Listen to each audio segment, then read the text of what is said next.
Bringing you all the complex details straight from the heart of West Africa is none other than France 24's senior reporter, Norris Trent. She's on the ground reporting that the situation is a whirlwind of complexity, with a dizzying array of parallel developments happening all at once. Eddie is getting ready to intervene. So what about the diplomatic route, especially with so many players involved?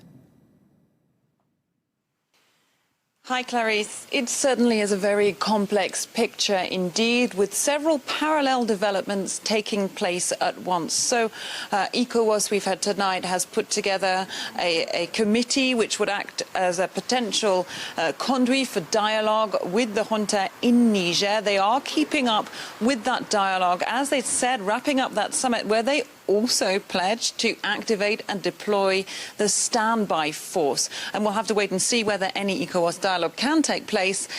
Recently, they've had their delegation having their permission to land in Niger refused because the junta there says there is just too much anger about the economic sanctions they've imposed and blaming the security situation too. So that is one thing that we know is currently going on as well.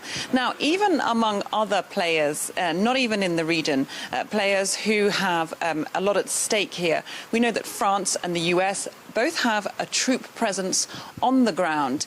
France has around 1,500 soldiers there, which has been carrying out anti-terror operations in the Sahel. And the US has a drone base up in central Niger, near the city of Agadez. And it seems from diplomatic sources that we've been speaking to that France and the US are not exactly on the same page here. France has come out publicly and also behind the scenes diplomats saying that they're prepared to logistically support any ECOWAS military intervention. The US approach has been one of trying also to pursue dialogue. So we had that very high-profile visit from the Assistant Secretary of State, the #2 US diplomat, Victoria Nuland, who flew into Niger to hold talks with a member of the junta. Now, French diplomats here have been telling our team that they thought that approach was somewhat unwise, and indeed it did turn out to be unfruitful. And again, according to our diplomatic sources,